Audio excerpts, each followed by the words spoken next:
where do I even begin with this Rumble? Where do I even start? Wow. This was a damn good pay-per-view. And not every result is everybody's cup of tea. But I think even those people should admit that the matches were really, really good. And the moments were really good. And they got to admit that there's some sort of story to come out from these different results. And some people will enjoy it. I think the people that don't like it have to admit that some people will like it. This is not a black and white situation. There's a gray area in these results. And personally, I'm in the middle with some of them. But we'll get into that. This is the 2025 Royal Rumble. Let's get into the review. We start off with the Women's Royal Rumble where Io Sky and Liv Morgan came in at 1 and 2. Liv Morgan, I'm pretty sure she came in at 1 and 2 last year and did really well. So she's clearly someone they rely on in these Royal Rumbles. And good on her, man. Good on her. This Royal Rumble was a very, very good Women's Royal Rumble. And it's getting better and better each year because I remember last year and previous years, there was real lows in the level of talent coming into the Rumbles. There was moments of just like, something's missing here. This is getting a little bit boring now. Whereas that happened in this Rumble, sure. There were moments of lows, but there were a lot more highs than usual, a lot more star power than usual for sure in this Royal Rumble, and that I can appreciate.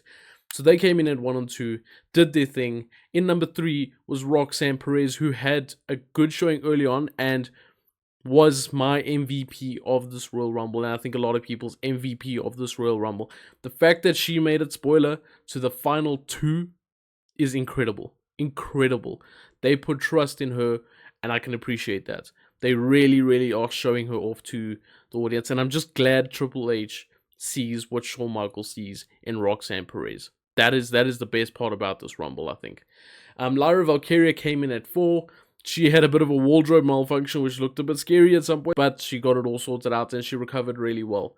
I'm not going to go through every single elimination and every single entrance, but I'm just going to go through the big names. Chelsea Green came in at 5. She had a really good Rumble. She made it super entertaining, as you would expect. Lash Legend came in at number 9. To think I went from trashing Lash Legend to being impressed by Lash Legend in about a year is crazy, because I really thought she was just not good at all, but turns out she's pretty damn impressive, and I gotta give props to her and hold my hands up. I was wrong. Bianca Belair came in at 10. She shined throughout the Rumble as always. Bayley in at 12. Maxine Dupree in 14, and she goes straight for Ivy Nile, continues their little feud that they've had going on, I guess, for a while now. Huge pop for Maxine, though, as she eliminated Nile, but gets eliminated by herself. When she did the worm, the crowd was going crazy for Maxine Dupree, so good for her. Really, really good for her. Another person I may have made a few TikToks about.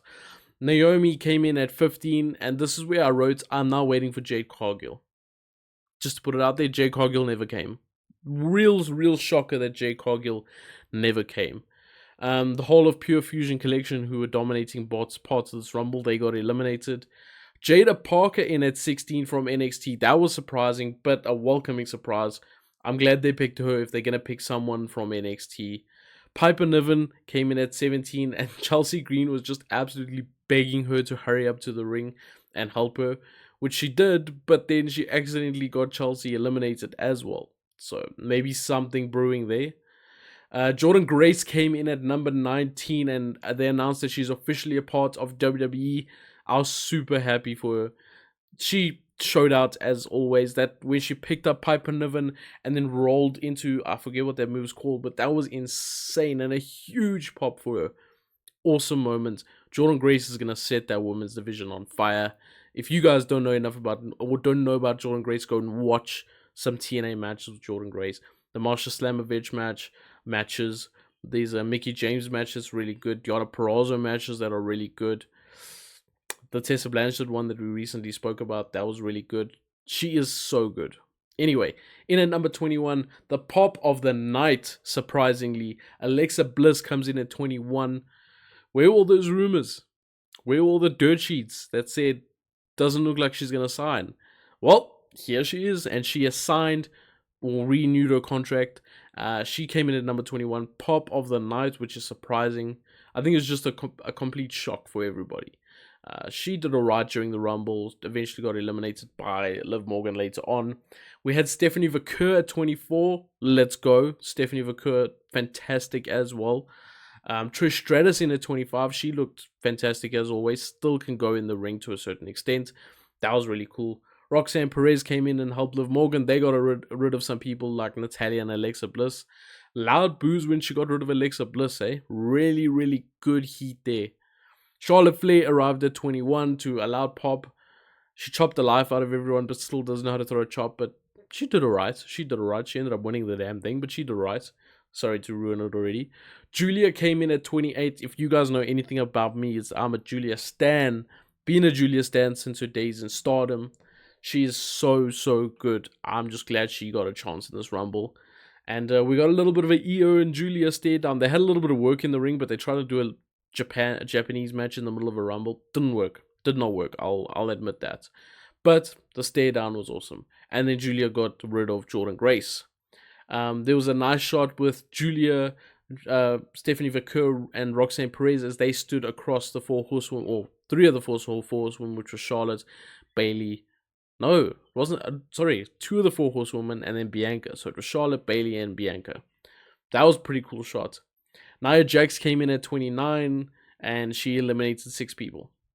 6 people at once. Cleaned house. She also eliminated Zelina and Trish separately. But this is at the moment I was thinking, no Becky, no AJ Lee. That's never going to happen. And no Jade Cargill. 1 spot left. One of those 3, surely for number 30. But no, we've got Nikki Bella. Maybe the most underwhelming number 30 there was on the show, or in the past couple years. And this is not to say Nikki Bella was underwhelming. Cool, Nikki Bella, she's a legend, she's a Hall of Famer. But number 30, really? You could have put her anywhere else, and it would have been a pop and would have been cool. But number 30... But then I realized no Becky, no AJ, no Jade Cargill, like officially, none of them were in this match, and I was disappointed. I really wanted to see Becky. Jade Cargill, I thought there was a story to be told there. AJ Lee, we all got our hopes up for nothing once again. Charlotte, I wrote here, Charlotte is definitely winning as Io Sky got eliminated now, so it was between the 2 people I had, one was gone, definitely Charlotte. We then had a final 3 of Roxanne, Nia Jax, and Charlotte Flair. Roxanne eliminated Nia Jax with the help of Charlotte, and then Charlotte went on to eliminate Roxanne Perez. Now, this was a decent Rumble. I will say it was a decent Rumble match. The star power in the women's Rumbles is getting better, and the matches are getting better. But I was just hoping for a few more people. Perhaps that's my fault. Perhaps I can't hold that to the match. But something was just lacking. A little bit of surprise was just lacking. Because I know we did get Nikki Bella, and I know we did get Trish Stratus. But those are expected, or half-half, because they've been in a lot of Rumbles anyway. Or they've been in definitely their fair few of Rumbles. So, yeah. But I also would have preferred if there was a longer back and forth between the final 2. Like, Charlotte made light work of Roxanne at the end. I think if Charlotte struggled a bit more, and there was a bit of back and forth like we saw at the men's Rumble, I think it would have been a better finish. And it kind of felt underwhelming when Charlotte won it. And I wanted her to win it going into the Rumble, because I thought Io Sky is made for that Elimination Chamber match. But after the win, I just felt, I felt like, damn, it didn't do it for me. And I thought it was going to do it for me, but it didn't do it for me. I was disappointed, or underwhelmed more than disappointed, because something just lacked. Anyway, because the rest of the match was good, I gave it a 3.75 star Royal Rumble. Royal Rumble's also difficult to rate, so it's kind of like you got to compare them on their own. You can't compare it to a one-on-one match. 3.75 stars. Enjoyable, sure. The finish left me desiring more. We then moved on to Motor City Machine Guns versus DIY. I'm going to run through this one real quick. Firstly, this match didn't hit, It did not hit like I was hoping it would hit. I think the crowd was just tired from the Rumble. That's the first problem. There was an underwhelming hot tag, which didn't get me excited or the crowd excited.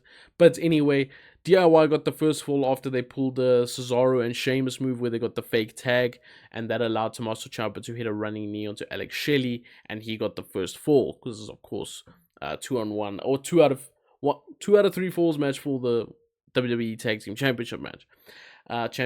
Sorry. And then thereafter, we saw Motor City Machine Guns hit Skull and Bones, and then they got their second fall, or their first fall, onto DIY, so now it's 1-1. Saban kicked out a Project Champa at some point. There was a nice sliced bread / powerbomb combo between Motor City Machine Guns, and then just as they're about to finish it off, the Street Profits get involved behind the ref's back, hitting DIY with what do you call it? What do you call it now? The walking stick, the crutches. Hitting him with the crutches, that's the word. And then they got involved. That allowed Motor City Machine Guns to win, but then they attacked Motor City Machine Guns with the crutches and everything afterwards anyway.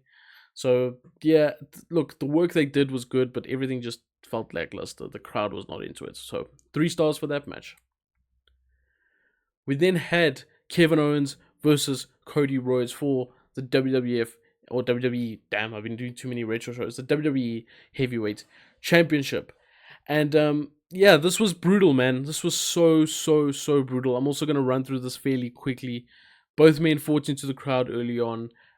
Cody threw KO into a leaning ladder on the outside before climbing in and trying to go up the ladder, but he got stopped. KO then started targeting the previously hurt knee of Cody Rhodes. I thought that was going to become a factor. Didn't really become a factor. So Cody Rhodes ended up hanging on the belts and swinging back and forth, and then Kevin Owens landed a powerbomb to Cody Rhodes. Really nasty and brutal stuff in this match. I was hoping the match was going to pick up pace, and instead of picking up pace, it just got more brutal. Far more brutal. Cody Rhodes suplexed KO onto a ladder, so just a normal vertical suplex.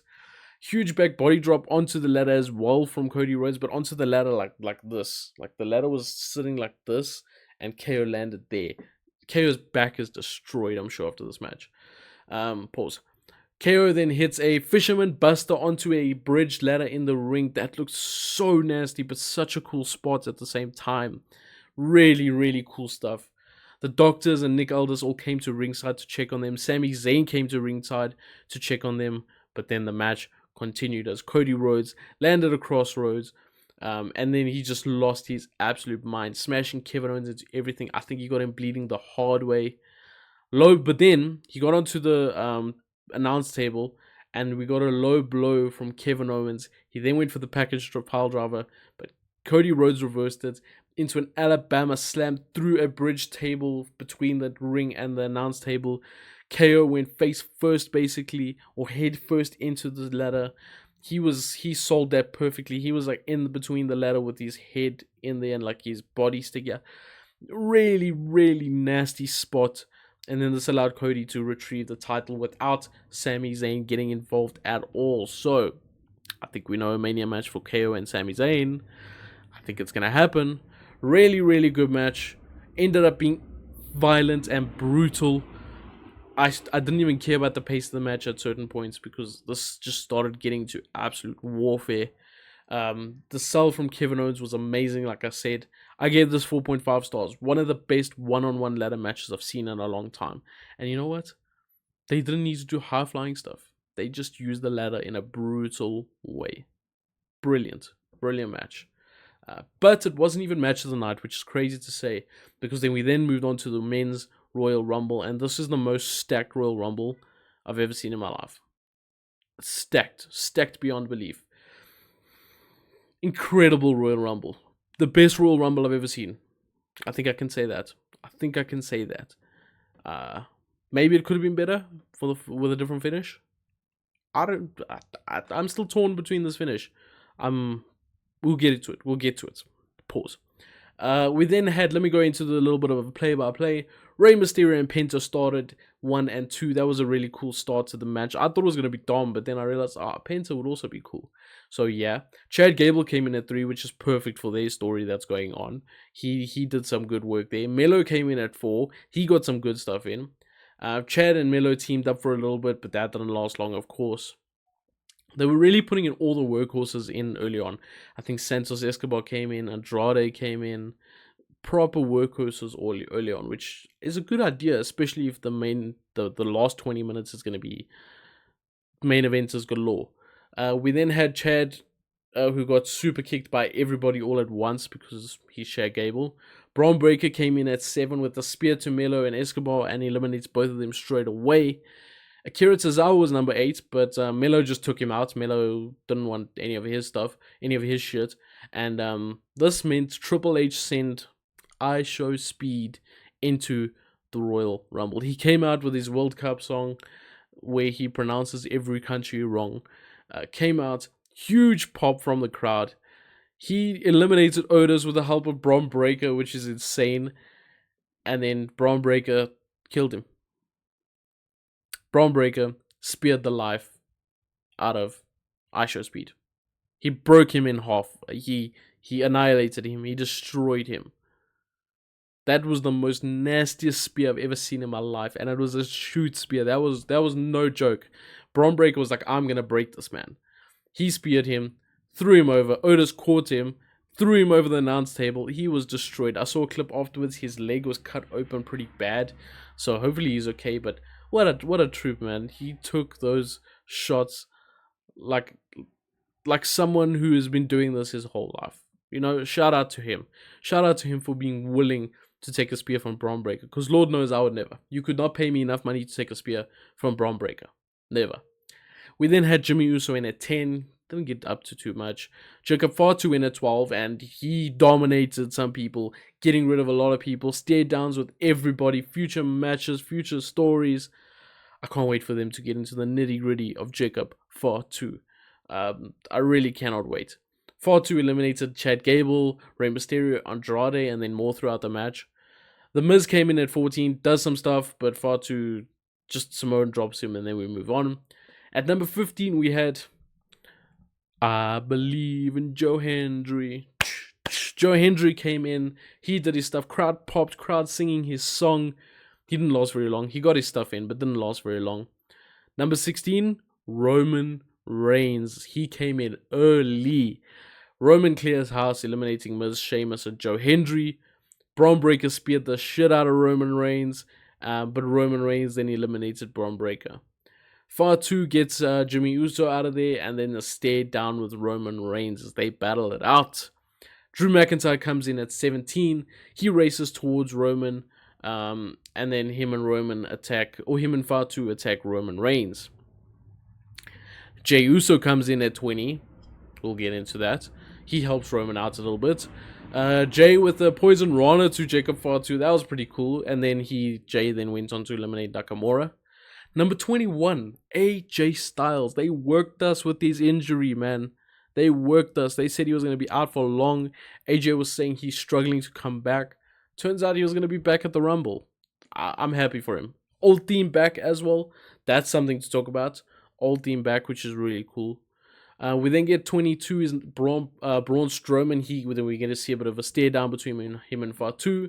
He eventually eliminates Fatu, and Fatu loses his absolute mind.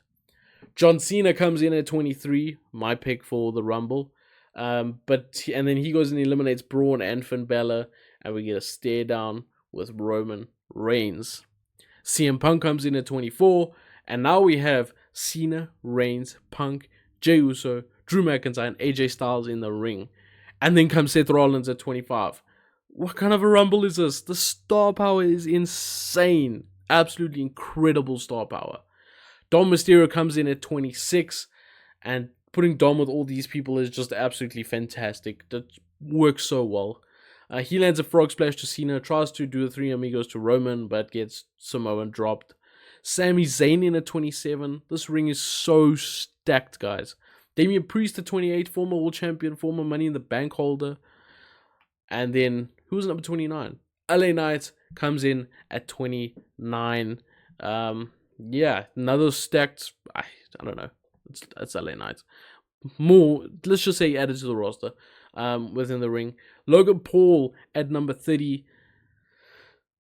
Don't know how to feel about that, but he did well when he came in. Double buckshot lariat, which was really cool. He jumped to the announce table, then jumped into the ring using the stairs and the barricade. He did the Kofi spot. No Kofi. No Kofi, I just realized. Then we got a whole bunch of eliminations to the point where everybody started landing with their finishes on each other, which left Roman and Seth standing. Things broke down between them two, and then Punk eliminates both Seth and Roman at the same time. But shortly after that, Logan Paul eliminates CM Punk. Wow.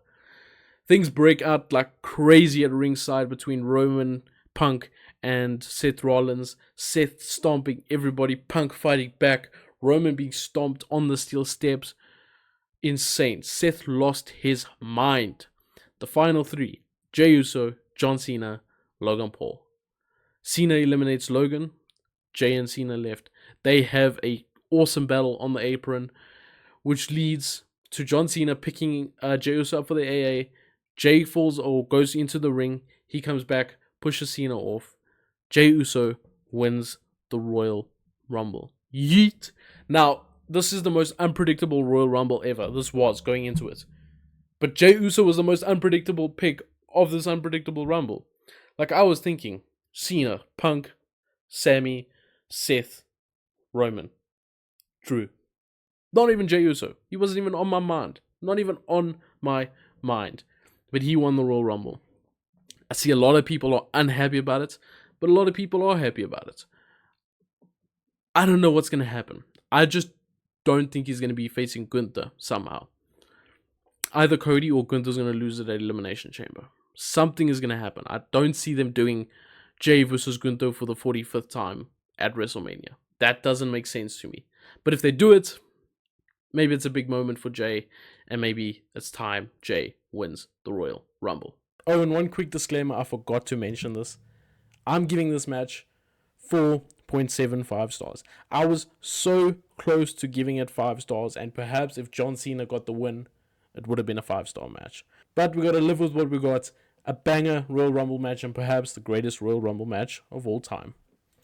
So, with that being said, we'll see you guys next time. Thanks for watching, and peace.